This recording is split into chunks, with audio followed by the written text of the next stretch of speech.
We're absolutely delighted to have one expert on surveys and 3 lawyers on this panel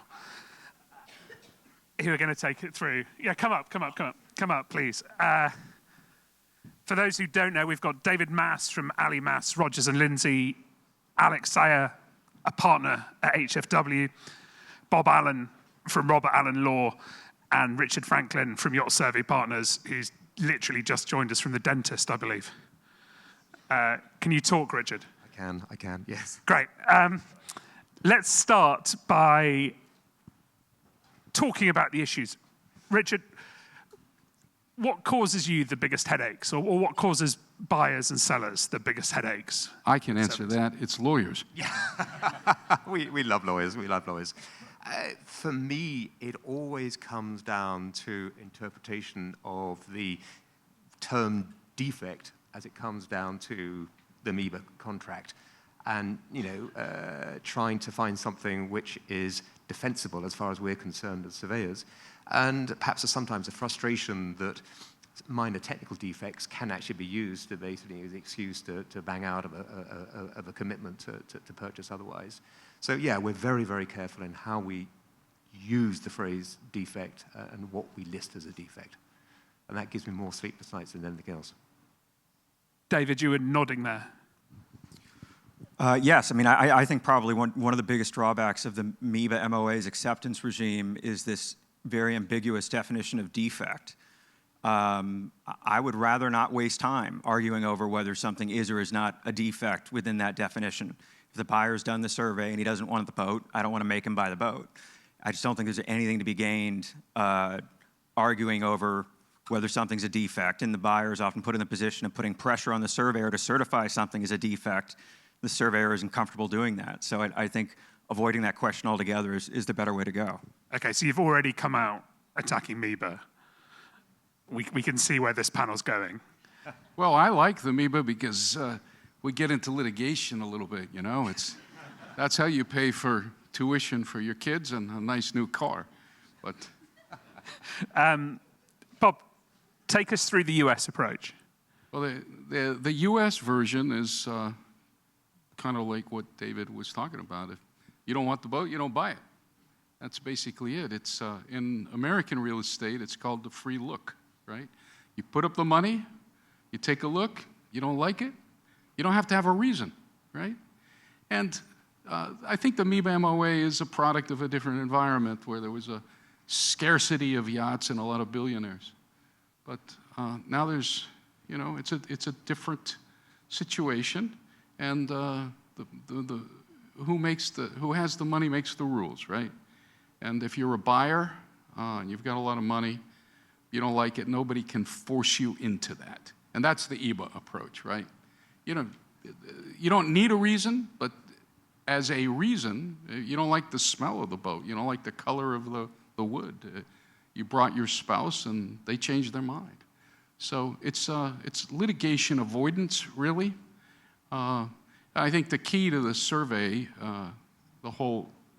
the survey process is that you really want to know what you're getting into, right? So you need a great surveyor, but buyers understand if they're advised by experienced people that you're going to have a survey list that's long, but 99% of it, or maybe 95% of it doesn't really matter.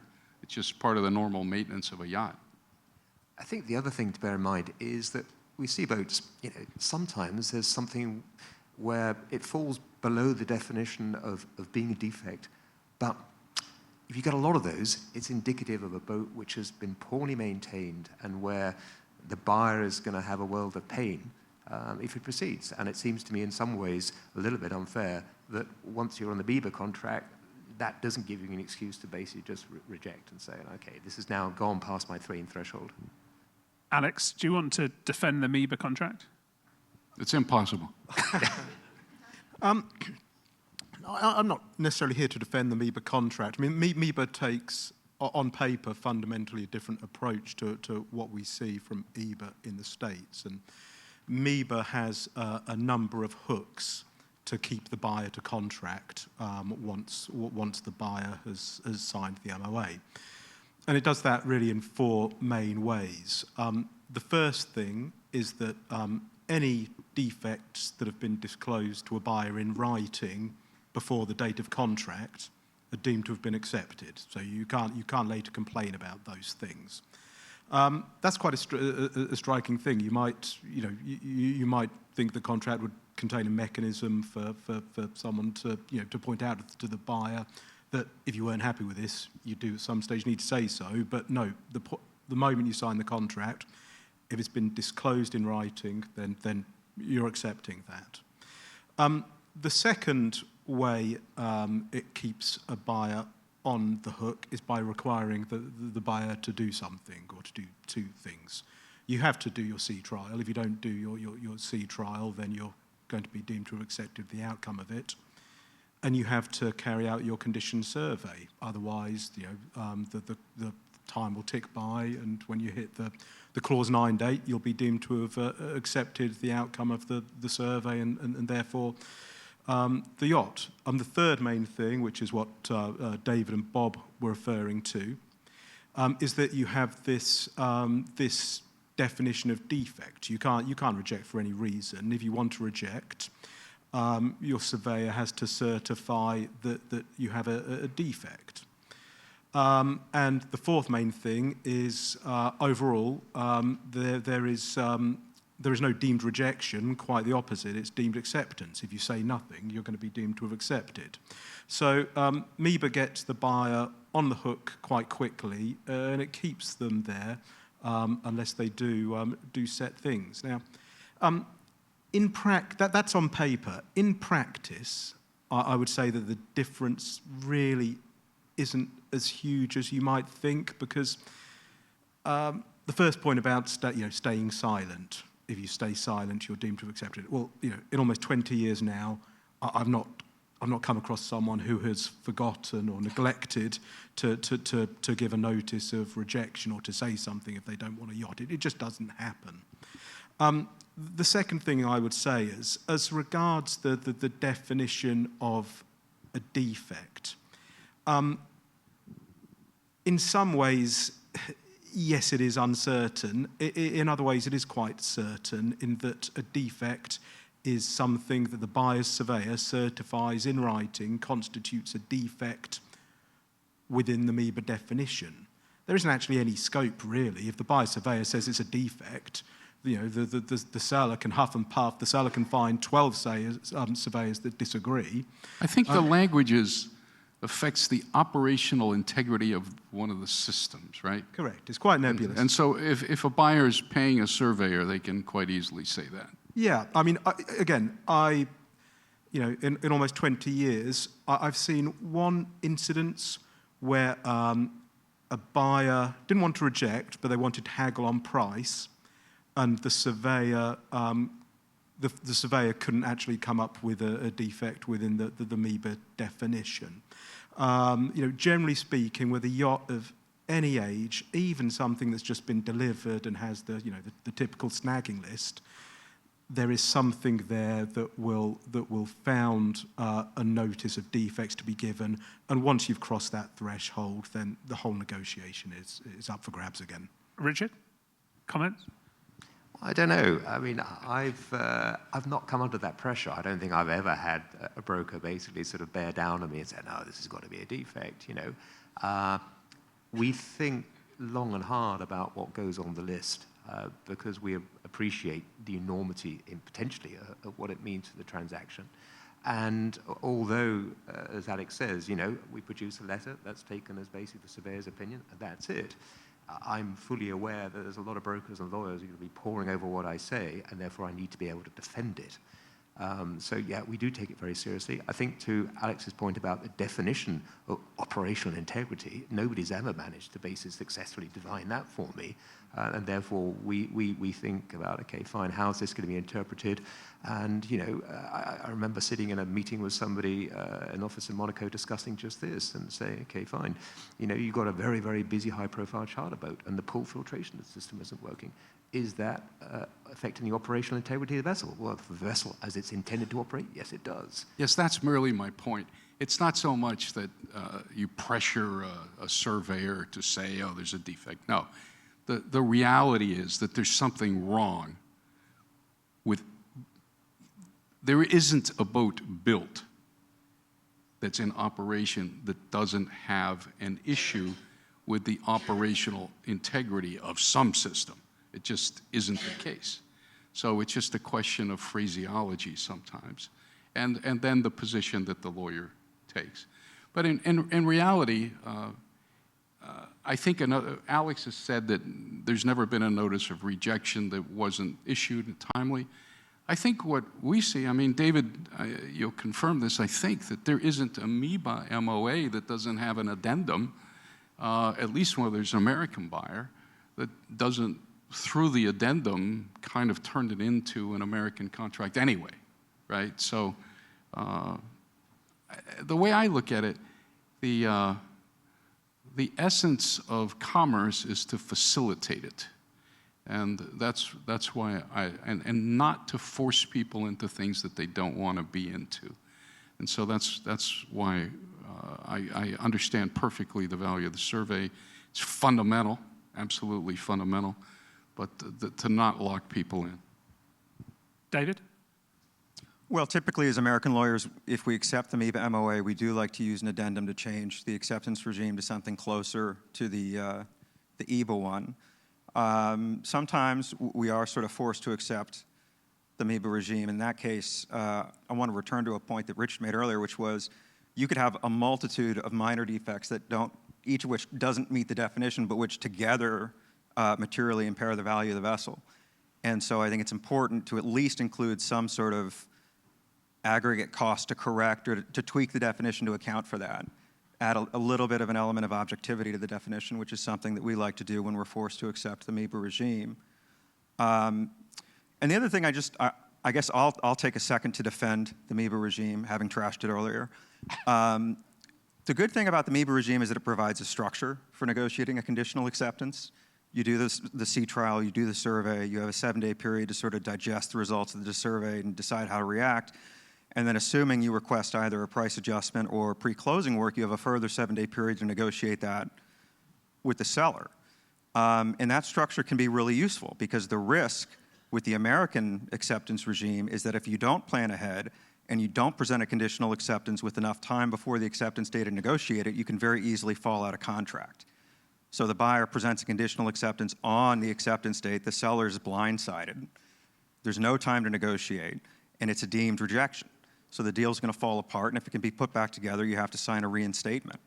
So I do think that that aspect of the MIBA MOA, the structure it provides for a conditional acceptance, is very helpful. I just think the definition of defect doesn't really add anything. Well, and there is a way out after the sea trial, a short time period to get out of it for any reason whatsoever. I think the MIBA document requires you to have a lawyer, really, early on.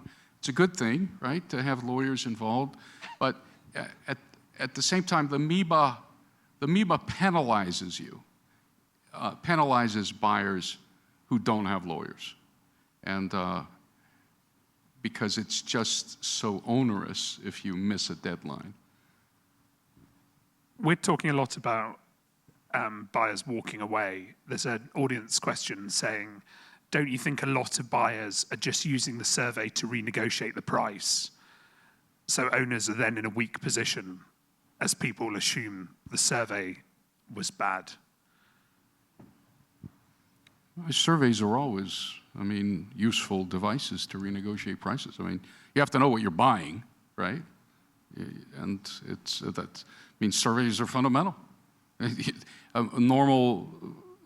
Well, I had a transaction involving a first-time buyer of a yacht. During COVID, they had moved to Florida, and they had a house on the water, and they needed a yacht because everybody in Florida who'd moved from New York needed a yacht, but this one was a Fed ship. And without a survey, he had no clue what the heck he was buying, right? And so you just throw a price out there because a broker, they throws a price out there, you have no idea. And so they're using the survey to renegotiate the price to know what they're buying. And there's nothing, absolutely nothing wrong with that. But at the same time, you know, the buyer can't force the seller to accept a price adjustment. A seller can always say up front, look, I'm not going to consider a price adjustment. This price is a firm price. And you can't stop a buyer from asking. But by setting the expectation that the price is the price, I think you can avoid at least some of that discussion. Although it is, I think the point of this question is it's a small market. So if you know that a yacht's gone through survey and then the buyer's walked away, does that taint the yacht? No, not necessarily. I mean, there are all kinds of reasons why a yacht might not meet a particular buyer's requirements, but could still be very marketable to others. I don't think it necessarily taints the yacht. Bob? I think, you know, people walk away for a variety of reasons, and you know, I'd never like to see a rejection, right? I'd rather that people just walk away. I kind of like that about the EBA as well. You just don't have to do anything. The boat wasn't rejected, it wasn't accepted, but to have an actual rejection, I don't like that. But among sophisticated people, the rejection is irrelevant. People change their minds, and it does not necessarily imply anything about the value of the yacht. No, I'd agree with that. I mean, you know, maybe once a yacht's been on the market for a long time, then you know that perception could potentially grow. But I think it's just accepted that that's just part of commercial life. That you know, buyers are entitled to survey, and some deals will come off and some won't. Okay, Richard, one for you. Is there a standard for pre-purchase surveys? A standard. In terms of sea trials, we normally would try and get the original builder's sea trial report data, and you know that gives us a reference point. We use the reference point of every other yacht we survey, and we see a lot. And so, you know, we can make comparisons between them. And then, you know, we're all ex-captains and chief engineers. We know how it's supposed to work. We know what the specifications are for the system, and we'll measure it against that. And, you know, with the thought in mind that we need to be able to basically define, is it a defect, is it a deficiency, does it meet the standards of performance it's expected to meet? So we try to be very objective. If I can come back just for a minute to that issue of, you know, the potential for a price adjustment, where I get uncomfortable is that when I can say, is the system working as it should do? That's very objective. I have ability to measure that. When it comes to putting a cost on rectifying it, it gets a lot more subjective, and particularly when something clearly isn't working, but you don't have as a surveyor the ability to take it apart and get to the nuts and bolts of why it's not working, then that becomes a much wider question about what it's going to cost to fix, and that then starts to put me in a difficult position in terms of I cease to be able to be objective. It's a range, which doesn't help these guys. Maybe it does. Okay, going back to Michelle van der Merwe's question. Bob, Michelle's saying we see very different quality of surveys and what is checked. Would you agree with that? Yeah. I mean, we occasionally get to see, you know, other surveys, and sometimes I think to myself, gosh, you know, okay, fine, maybe we're doing a bit too much. You know, typically when we finish a report, there are probably 135, 140 different points. The report's probably 350, 500 pages long, and you have to try and condense it down. But everything which can be tested, can be investigated, can be proven, is proven. What percentage of the report do you think is read by anyone? We provide a spreadsheet which highlights everything in priority order, and we have a software system which lets our clients basically sift through. If I say to them, listen, look at everything which is going to cost you over X tens of thousands, which you need to deal with immediately, here's what we need to know. Bob, do you think there's an issue? We haven't actually engaged him yet, but we will in the future. But typically, we see a summary, right? And I'm not going to get into all the details of everything, but I look at the summary and I rely on the surveyor. And so in terms of the quality of the surveys, I'm not a technical person, but we work with people who have great reputations in general. But should there be, the yacht market loves standardization, should there be a standard yacht survey? I think Richard articulated. Test the systems. Test everything. And I mean, there are a lot of systems, but they're all capable of being tested, and vibration levels and noise levels at different speeds can be tested. I think, should there be a standard? I don't know. I think standards are good. We developed a standard IYBA agreement, right? That's a good thing. But it's I don't know. What do you think? Should there be a standard? I mean, test all the systems. We can't even agree on a definition of what is basically operational integrity. So trying to provide a complete basically standard for a whole survey. No, I think you have to basically rely on the experience and the integrity of the surveyor, and come down to reputation. And we're only ever as good as our last survey, and we take that very, very seriously. That's what the reputation is made or lost on. Alex, any thoughts? I don't really see how it's something that that could be standardised. I think we all know that there are some surveyors who provide a far more comprehensive survey report than others. That's not necessarily a positive or a negative. I think a buyer has to try to identify a surveyor or find a surveyor that's in line with their attitude to risk and frankly their attention span. You can get some very long survey reports that go into sort of the most granular detail, and that's fantastic. But the buyer, the buyer needs to be able to understand it or have someone who can interpret it for them. So, I don't think there's I don't think you can have standardization amongst surveyors any more than you can have standardization amongst lawyers. It's there are different personalities involved, different approaches, and different buyers. It's a question of fit. I'd like to know what David thinks. I think there are just too many variables. I mean, you have the size, type, age of the vessel. You have the buyer's particular sensitivities, whether it's noise and vibration or paint or something else. There's a lot you have to take into account in determining the scope of the survey and whether you bring in specialist engine or electrical surveyors. I just think there are too many variables for there to be a standard yacht survey. I think the one thing which is we always forget about the transaction sessions is the emotional decision by the buyer. So if you've got a buyer who's in love with a yacht, they're probably not going to read the 300-page document, are they? They're looking for reasons to buy it rather than the reasons not to. Would you agree, David? I'd agree, but there are buyers who, even though they want to buy the yacht, they want to buy the yacht at the right price, and they'll look for ammunition, knowing full well that they'd accept even without a price adjustment.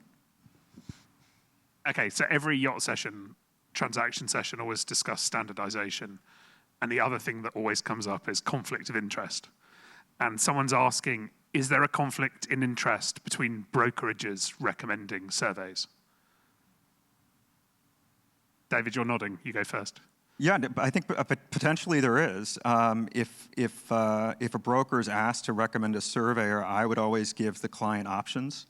Don't just push them in one direction, and encourage them to do their own research, because if you recommend somebody who's negligent in performing the survey, overlooks something, you could potentially be on the hook. So that is a source of liability for brokers, and I think they need to be careful about it. We recommend 3 always, and we basically say if you want to spend a lot of money, use this one. A modest amount of money, use this one. Less money, use this one. And then it becomes the client's choice. Alex? I suppose de facto there is a conflict of interest, but I've never really seen it become an issue. I mean, the brokers that I see, or when we ourselves are recommending a surveyor, I mean, we have quite a small pool of surveyors that we recommend. They all have fantastic reputations. I don't think it's a live risk. I mean, yes, it's theoretically, there is a conflict of interest there, but I've not seen that risk. I think avoiding the appearance of the conflict is really important. Because when there's just one management company recommended, when there's just one surveyor recommended, some people are super skeptical. Yeah, I think that's right. And as you say, I mean, in practice, you always you don't just put one name forward. You give three or four names, and you let the buyer make their choice. Richard? We always expect to be, part of a number of surveyors put forward for the job, but I'm also very confident that we're sufficiently independent and objective that if it was only us going forward, I could answer as easy for the buyer's team as the seller's team. That's important to me. Do we have any questions from the audience? Sorry, anyone would like to ask or shout out in the old school? I can see a few surveyors in the room who might want to. Yeah, I'm coming to you. Oh, actually, microphone's coming behind, really slowly. Yeah, I was listening very carefully about this whole survey, and I genuinely, as a broker, I know there are some brokers who encourage buyers just to pay the price of what the seller wants, and we'll negotiate when we get the survey report back. Because as you said, the surveyor's job is to list everything that's wrong with the boat. You don't get a nice report saying how wonderful the boat is, because their job is to find everything wrong. So I do think there is a problem with all of these agreements, because the process of drafting a contract and going to survey, hauling the boat takes a few weeks. The boat goes off the market. Then buyers sometimes use that to try and renegotiate. And sellers are in a very weak position at that point, because if the boat comes back to the market, no matter what you say, people will assume something went wrong. And we work in a small market. JJ and I were just whispering with each other, but it happens. So I think that I think all these contracts are badly drafted. I think there should be an amount, a fixed amount. If the total value to fix the defects, whatever you will call them, is over 500,000, then you can walk away or not, unless it's a kind of catastrophic thing which makes the boat unseaworthy. Otherwise, you're buying the boat. And I think this is a big problem in our industry. And I hate all the contracts. I don't think any of them are good, because they are used in a kind of cynical manner. And I've seen it. And I know it's one broker who just goes around to buyers, just pay what they want, we'll sort it out later. And that's not good for sellers, and it's not good for the industry. Well, one of the things that we've done, which I think is different than the MEBA agreement, is in the IYBA agreement, we require people to put the deposit in. In other words, it used to be the case in the old Florida Yacht Brokers Association contract that there was no consequence to not making a deposit. But the language now is explicit. You must pay the deposit, and if you don't, and you back out, you are liable to the seller for the amount of the deposit. So we're trying to interject a greater degree of seriousness into the process. But if I pay the deposit and you I can get still out. get it you back. can get out. Yeah. And I remember one case in particular where someone called on New Year's Eve, and we put a contract together, and they were all celebratory, and then signed something, and of course the sellers and the brokers were super happy. But 2 days later, I got a call that said, hey, that I was in St. Bart's and I was drinking. And so I said, well, you better send that deposit immediately. And they sent the deposit, and then we turned around and sent it back. That only happened once. Alex, thoughts on? Yeah, I mean, I don't know how it would work. I mean, so you'd have a mechanism basically where any defects that were discovered were priced up, and the purchaser had to go ahead with that discount. I mean, it would certainly it would certainly make a lot of purchasers think twice before signing the contract. Whether in doing that you might gain certainty for a number of owners, whether more would be put off with the thought that they are tied in at that stage, I don't know. I don't know. I mean, as a buyer, I think that would be problematic for a lot of. Well, in real estate, we have two forms of contracts typically in residential real estate. One is the free look, and the other one is no, it's fixed, but you can only get out if the cost of repairs exceeds X amount. I think it's a strategic decision that a buyer can make. I mean, it can be put in that way, but that's different than the form. It requires a lawyer to prepare a document, and that usually comes up when there's several people looking at the same boat and you want to lock it in, right? And we've had that situation where we've had people competing for the same boat. So you get a lawyer and you make your contract more attractive. But it very much depends on market. So the market's probably missed the opportunity to have that embedded. You know, the time to have done that was 2 years ago when it was very much a seller's market. Right. Everything's a poker game, and there's ebbs and flows, and you have to go according to how the market is at that moment. Sorry, Alex. Yeah, in the UK property market, we have we only have the concept of a free look. So it's not an anathema to the English legal system. I suppose the difference is if I'm selling my house and someone carries out a survey, well, my house doesn't need to be relocated for a survey to take place. I don't have the risk of my house being hauled. I'm not going to burn 4 hours worth of fuel on the sea trial. The crew, my house doesn't have a crew which become unsettled by the sales process. I'm sure your house has got a staff. Well, I do have a cleaner that does 3 hours on a Wednesday morning, but quite frankly, I think she has other irons in the fire. So, David, the thoughts on the question?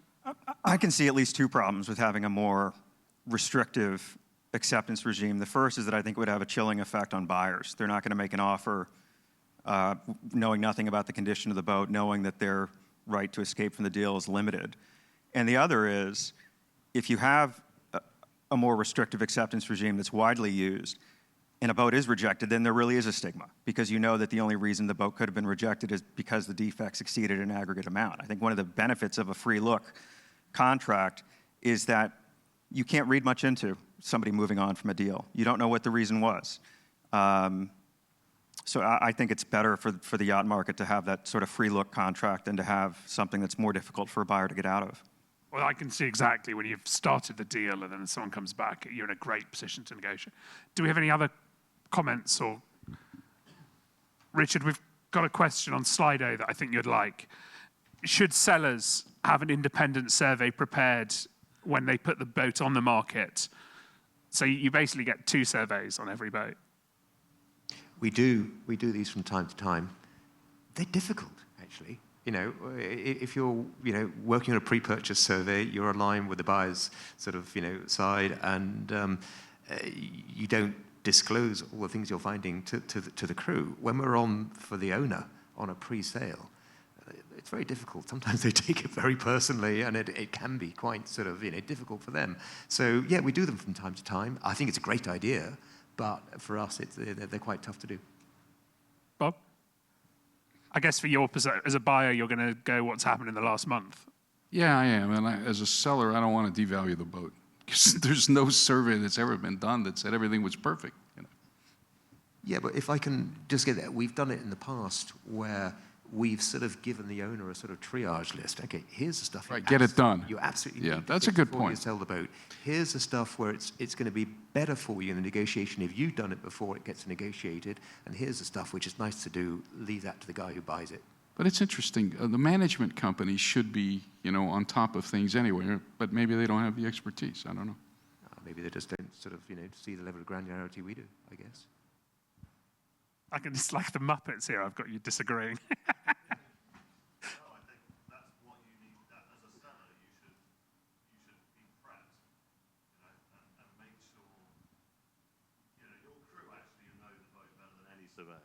Your crew know the boat than any surveyor. They live and breathe. They smell. They hear everything. That's my point. That's my point. So you should say to your captain, and if I was a buyer, what I would do, I wouldn't do a survey. No disrespect, Richard.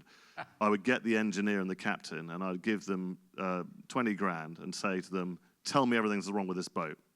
If I bought the boat tomorrow and had unlimited budget, what would you do?" You'd learn a hell of a lot more, because a survey team have got 5 days maybe on board. it's difficult for them to find absolutely everything, but Yeah, the but- crew know everything that's wrong with the boat. Yeah, although when you sell a house, you always forget about that chipped radiator, or I can see Richard's argument. I'd agree with you, Angus, in some respects, but it's amazing how many times you go on board and actually we do see new stuff because we come in with fresh eyes or we're just extra cynical or something. But I do agree that, for us, the biggest resource we have on the survey are the crew. And we've got 5 days or how long it is to get to know everything they've accumulated in years. But nevertheless, we still come out with stuff which is new to the picture and, I think is beneficial. Okay, let's do some quick fire, unless we've got any more comments. Who decides on who surveys the yacht? The buyer. Great. I think this is more just a comment from a surveyor. Would the lawyers in the panel agree that recommending a selection of lawyers to a client is equally appropriate? And then let's go to a fun one. As long as my name is at the top of the list, then I'm good with that. And final one, which is going to be a nice, easy one. What are the top 3 common defects you see? That's an interesting one. What do we see a lot of? We see a huge amount of glass delamination. It looks really bad. It's expensive to fix. It still works. It's still waterproof. But, you just think, God, that looks a mess. It's going to cost a fortune to fix. Inevitably, if it's not been pre-agreed and pre-disclosed, there's always paint defects and that sort of stuff. You come about, how much that's going to cost to fix. And then, I guess in terms of engineering, it's generally just boats where easy stuff in terms of maintenance has not been done, or it's been done poorly. Okay, final question. David, what's the best tip to avoid a headache when it comes to surveys? Most of the headaches, in my experience, happen after the buyer receives the survey report and before he goes back to the seller. The buyer doesn't have someone sitting next to him helping him read the survey report, understand what's really a problem and what's maybe just deferred maintenance. And that's what leads buyers to make unreasonable requests and deals fall apart. So I think educating the buyer on the contents of the survey report, whether that's done by the surveyor or the broker, giving him enough time before the acceptance date to digest it and respond in a sensible way, that's the best way to avoid headaches, because the headache I see the most probably is a buyer overreacting to a survey report. I agree 100%. Alex? Yeah, I think it's. I think you want to go into this from the point of view of the transaction. You want to go into survey with the surveyor knowing that you want a clear answer ultimately to the $64,000 question. If you need to know if it's a defect or not, and there'll be a lot of other stuff going on in the background, but you need a survey report that somewhere along the line answers that question. Richard? I think we would love more opportunities to be able to basically brief the buyer one-on-one in terms of these are the things you really need to know. You can boil it down, and that's, I think, helpful to everybody in terms of basically saying, this is what's going to make or break it, and if you can deal with these issues pragmatically, then, the deal's going to go ahead. How often do they call you up and say, look, I've read your report, can I ask you? Infrequently. But you're always there. Infrequently, but I wish it happened more. And where it does, I think it's always valuable.